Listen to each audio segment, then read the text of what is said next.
Calaroga Shark Media.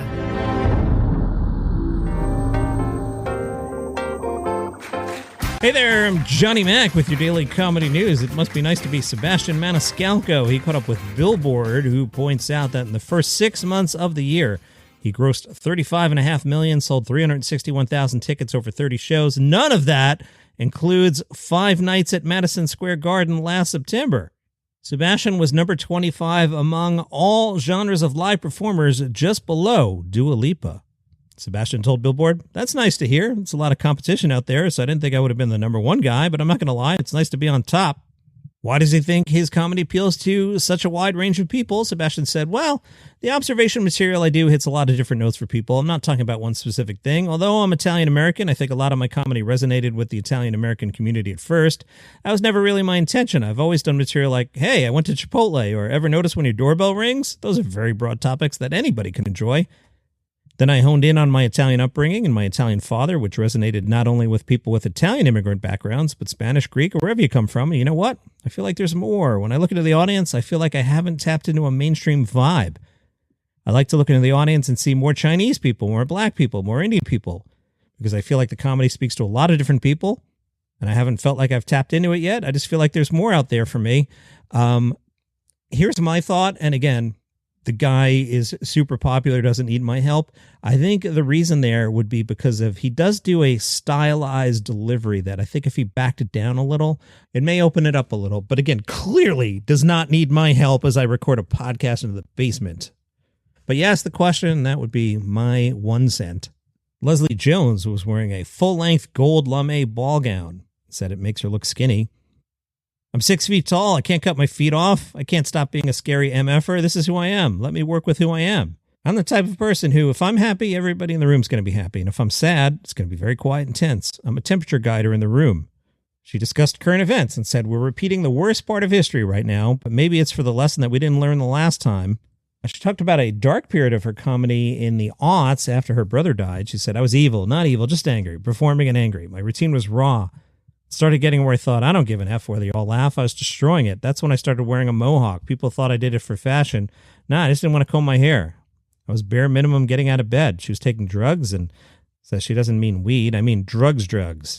She got SNL in 2013 at age 47. She was the oldest new hire the show had ever made. People don't understand. In that first year, maybe the first 2 seasons, I was really in love with Colin Jost.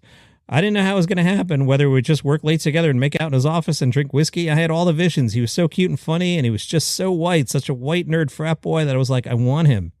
Every time I'd see him in the corridor, I'd shout, "I love you, Colin, you beautiful white stud." Leslie will be touring the U.S. from September 19th through November. Yahoo Canada talked to friend of the show, Gianmarco Cerezi. He says social media has made his material accessible to those around the world, saying, "I think there was a time when I wouldn't be able to do what I do internationally until I was like a megastar, until it was big theaters, but it's definitely at a scale where I can go at a comedy club in Europe and enough people know me from the internet and they're excited to see me. But in another way, it allows me to feed into my ADHD, where if there's something I really want to talk about right now or something super topical that's going to go away tomorrow, I can make that joke and put it out there in my own capacity in a way that if I were a recurring guest on The Daily Show, I could have. That's when I could have made my jokes about Grok and Elon Musk, but especially these days, the news cycle moves so quickly. So does comedy have to, and building a platform lets me get all those thoughts out, and in a business sense, it gives me more product to sell." Chris DiStefano talked to Yahoo about making fun of his father, saying, "I love poking fun at him because I know he can take it. My whole life, he showed me what love means through comedy. He'd always mess with me, make fun of me, but that was basically him and his brother or uncle saying, 'I love you.' That's why I make fun of him so much, because I feel like it's really me saying to my dad, 'Hey, I love you.'" His fiancée is cool about the jokes. She says, I think she's like, "Go be as funny as you need to be. We got to pay off this mortgage." He praised Hulu and said, "Netflix is great. All these places are great, but Hulu, they don't have that many comedy specials, so I had an opportunity to really stand out and not get lost in the shuffle and to be part of the inaugural Hulu comedy specials class with Jim Gaffigan and Bill Burr, comedy greats. It was really cool." He discussed the TikTokization of comedy and said, "Initially, I'd get recognized in the street and someone would be like, 'Oh, you're the comedian from TikTok.' I'd almost get offended by it. I'm not a TikToker. I have comedy specials." And then all that went away where I was like, hey, whatever medium people see me in, just be grateful and feel blessed that they're watching you and they're even acknowledging you. It's not about getting recognized. That's all ego. It's about my work, and it was memorable enough for them to be like, oh, I remember you. Especially with the mindless scrolling we all do every day. We're taking in thousands of videos and images every day. If I could stick out to a person, I feel really blessed by that. Cinema Blend talked to Pete Davidson. He's going to be separate from the Amazon movie with Eddie Murphy, a horror movie called The Home. Pete will play a broken man who takes a job at a retirement home only to discover the sinister plot of the film. Pete says, acting is just so embarrassing because I'm a stand-up, so, it's very ridiculous. So in order for me to get there and be like, oh, I can only do that 2 or 3 times before I start laughing, you know what I mean? SGA Magazine caught up with Monty Pythoner Michael Palin. His wife, Helen, passed away 2 years ago, and Michael says, we spent so much time together in this place, just the two of us, that she's always here. Her pictures are everywhere, the chairs we used to sit in, the books she used to read, that sort of thing. They've become reassuring. I'm pleased to be able to say this now, because at one time I thought those traces of her would be a source of continuing grief. It's much better than that. I feel we coexist as well.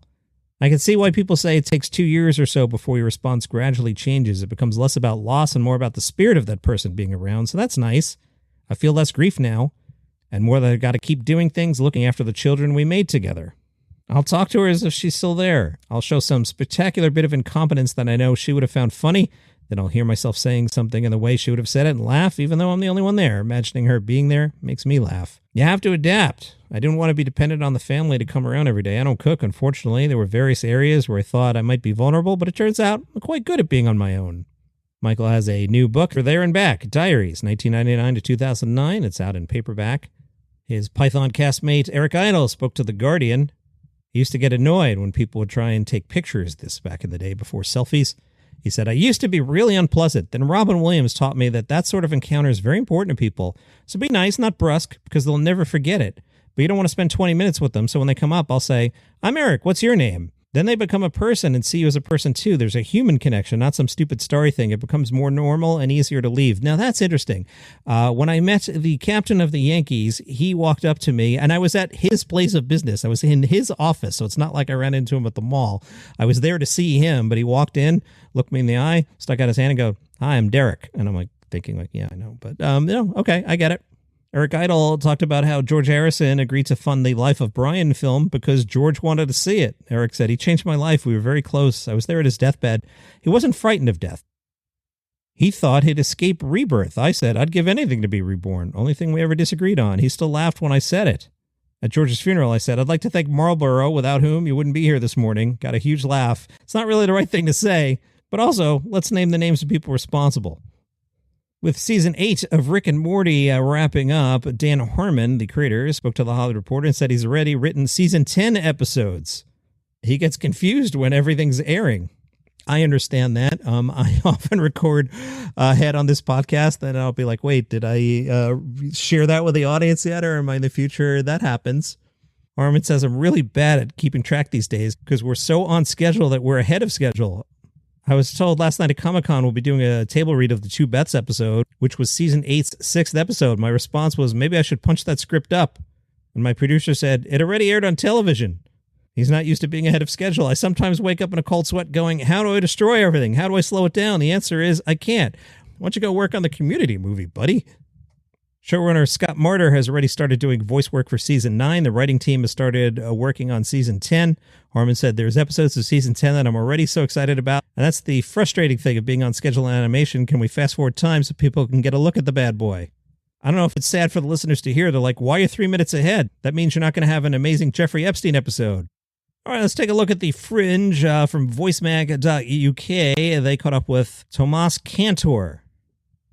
He gave some naughty answers. I don't even know if I can clean this up.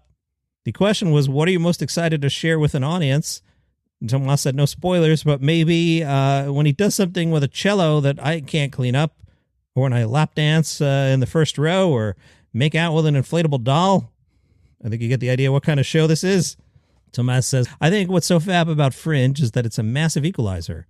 No one knows me, but that's scary but thrilling. I have to win people over every night, perform my best, leave it all on the stage, make my mark. He was asked about his Fringe survival kit. What are the 3 most essential non-obvious items in yours? His answer, headphones, lubricant, and chutzpah. Who has shaped your artistic influence? The answer, Lady Gaga. She's my temple. It's the closest thing I have to religion. Theater meets pop, meets camp, meets passion, meets therapy, meets mayhem, meets nostalgia, meets Italy, meets poetry, meets culture. It's genius. She's the blueprint. Talented, brilliant, incredible, amazing, show-stopping, spectacular, never the same, totally unique, completely not ever been done before, unafraid to reference or not reference, put in a blender, crap on it, vomit on it, eat it, give birth to it. Social media, Instagram, @TomCantor, Tom Show Sugar, with the assembly checkpoint at 4:20 p.m. through August 24th. That sounds like fun. And that is your comedy news for today. See you tomorrow.